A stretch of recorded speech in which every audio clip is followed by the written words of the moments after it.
Halo teman-teman semua, dan juga Pak Francisco. Kami dari kelompok Induction akan mempresentasikan, topik kami yaitu Karl Popper. Anggota kelompok kami ada saya sendiri Angelina, lalu ada Maximilian, Michael, Salsabila, Vicky, dan juga Vivian.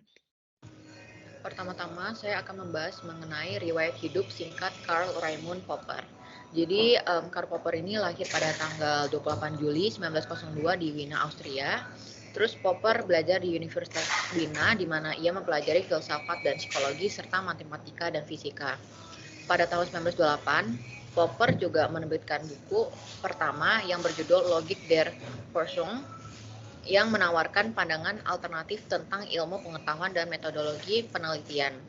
Terus pada tahun 1937, Popper meninggalkan Austria dan pindah ke Selandia Baru di mana ia mengajar di Universitas Canterbury.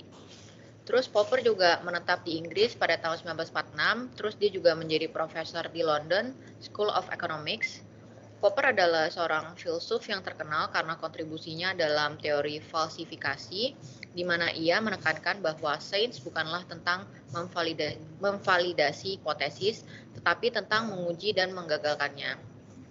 Popper juga memperkenalkan gagasan tentang masyarakat terbuka dalam karyanya The Open Society and Its Enemies, yang membahas tentang kebebasan, demokrasi, dan hak asasi manusia. Popper meninggal pada 17 September 1994 di Croydon, Inggris pada usia 92 tahun. Next. Ini adalah proses penyelidikannya. Jadi Karl Popper ini dikenal sebagai seorang filsuf yang menciptakan teori falsifikasi sesuai dengan yang tadi saya sebut, yang menekankan pentingnya pengujian hipotesis untuk menentukan apakah mereka benar atau salah. Jadi berikut adalah langkah-langkah umum dalam proses penyelidikan menurut Karl Popper. Yang pertama itu kita identifikasi masalah atau pertanyaan yang akan diteliti.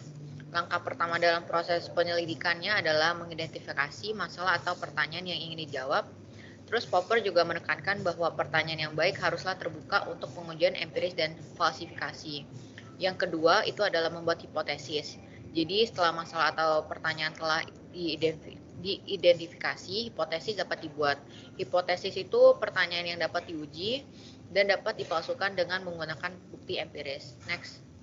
Berikutnya kita merancang eksperimen atau studi, terus kita mengumpulkan data, terus kita analisis data, lalu selanjutnya kita replikasi dan pengujian ulang, dan kita juga penyebaran hasil penelitian. Jadi pada akhirnya hasil penelitian harus disebarluaskan kepada masyarakat akademis dan umum untuk memperkaya pengetahuan dan mempromosikan inovasi dan perubahan dalam bidang yang relevan. Selanjutnya bagi tugas bagi ilmu pengetahuan. Di ilmu pengetahuan bertujuan merumuskan suatu teori dan hukum yang bersifat universal dan dapat dibuktikan kebenarannya secara mutlak. Terus metode induktif digunakan untuk membuktikan kebenaran melalui bukti-bukti empiris yang dihasilkan dan digunakan dari percobaan ilmiah. Contohnya tuh seperti beragam percobaan yang memanaskan berbagai jenis logam menghasilkan logam yang memuai sehingga disimpulkan bahwa logam akan memuai bila dipanaskan.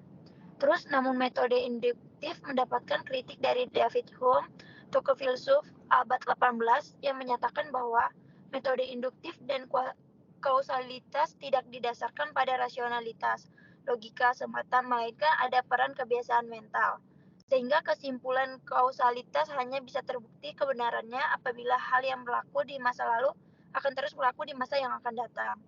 Terus Karl Popper menjawab kontradiksi dan kritik dari metode induktif dengan menggantikan kebutuhan pembuktian verifikasi empiris dengan pembuktian falsifikasi empiris yang dikenal dengan teori falsifikasi Karl Popper, di mana suatu teori ilmu pengetahuan akan berlaku secara ilmiah apabila hipotesanya dapat dibuktikan salah. Terus tugas ilmu pengetahuan bagi Karl Popper lebih kepada berpikir secara kritis karena ilmu pengetahuan bersifat profesional,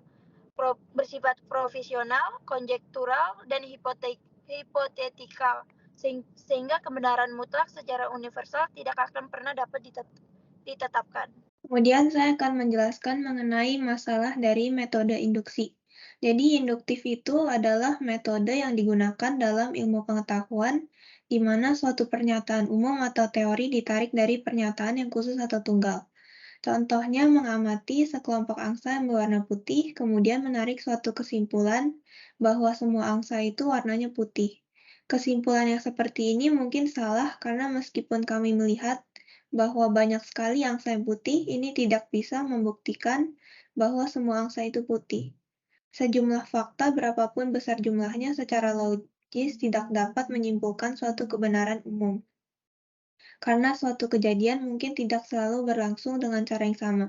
Dengan demikian, induksi tidak dapat dibenarkan berdasarkan logika. Menurut Popper, metode induktif meninggalkan banyak masalah dalam ilmu pengetahuan. Masalah itu menyangkut proses cara memperoleh pengetahuan, ukuran validitas kebenaran, hasil pengetahuan bersifat subjektif, dan lain sebagainya. Oleh karena itu, Karl mengusulkan teori falsifikasi karena teori-teori dalam ilmu pengetahuan memiliki potensi untuk dibuktikan salah.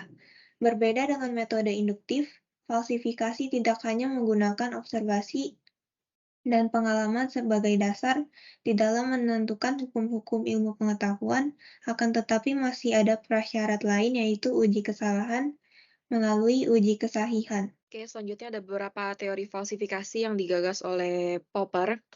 Yang pertama, yaitu bila suatu pengetahuan empirik dinyatakan benar dan bila sistem itu dapat diuji. Contohnya pada hari esok akan hujan, karena secara empiris dapat dibantah. Popper mengusulkan tentang falsifiabilitas sebagai kriteria demarkasi berdasarkan pada suatu asimetri antara variabilitas dan falsiabilitas. Sebab pernyataan universal tidak dapat berasal dari pernyataan tunggal. Sebaliknya, dapat dikontradiksikan oleh pernyataan singular. Selanjutnya, yang kedua, menurut uraian metode, falsifikasi harus meragukan suatu pengetahuan yang mungkin ada kesalahan dalam pengamatannya. Misalnya, bukan angsa yang diamati, melainkan seekor burung. Maka penyangkalannya itu sistematis, dan teori itu harus dirumuskan secara jelas sehingga membuka kemungkinan untuk penyangkalan yang mungkin diajukan.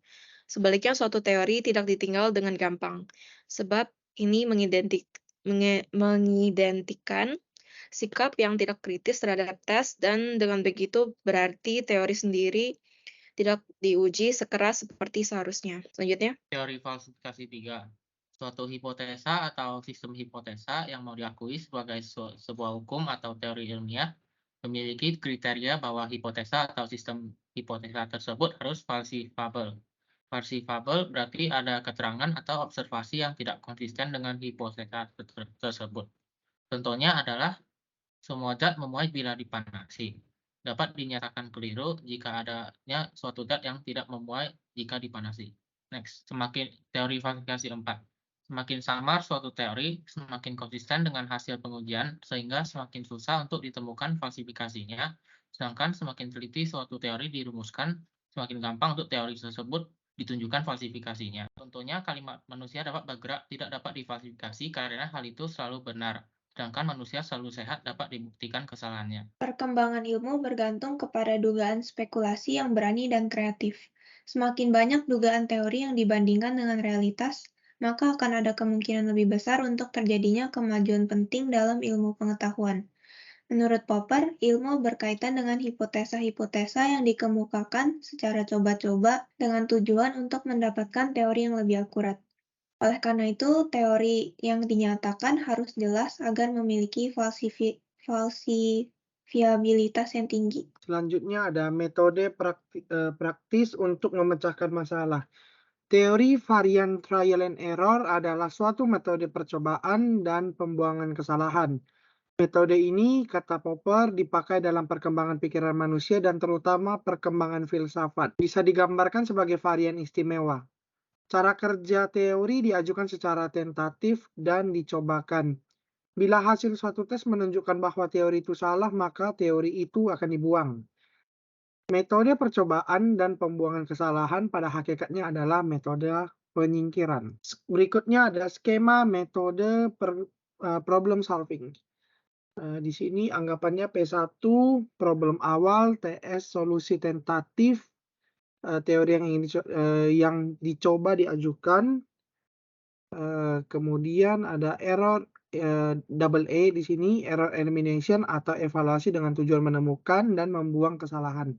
Kemudian ada P2, situasi baru yang diakibatkan oleh adanya evaluasi kritis atas solusi alternatif dan tentatif terhadap problema awal sehingga timbul problem baru. Skema tersebut di atas menggambarkan suatu proses yang dasarnya bersifat umpan balik. Jika bersifat tidak siklis, sebab P2 selalu lain daripada P1. Bila gagal memecahkan masalah, teori yang dicoba itu mengajukan sesuatu yang baru kepada kita tentang di mana letak kesulitan dan bagaimana syarat-syarat yang harus dipenuhi dan karenanya merupakan situasi problem. Problem yang digambarkan itu juga bersifat dialektis dalam arti Hegelian atau Marxian. Sebab metode problem solving memandang kontradiksi sebagai sesuatu yang tidak boleh diterima.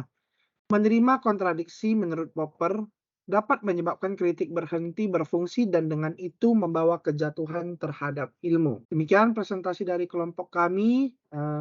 Sekian dan terima kasih.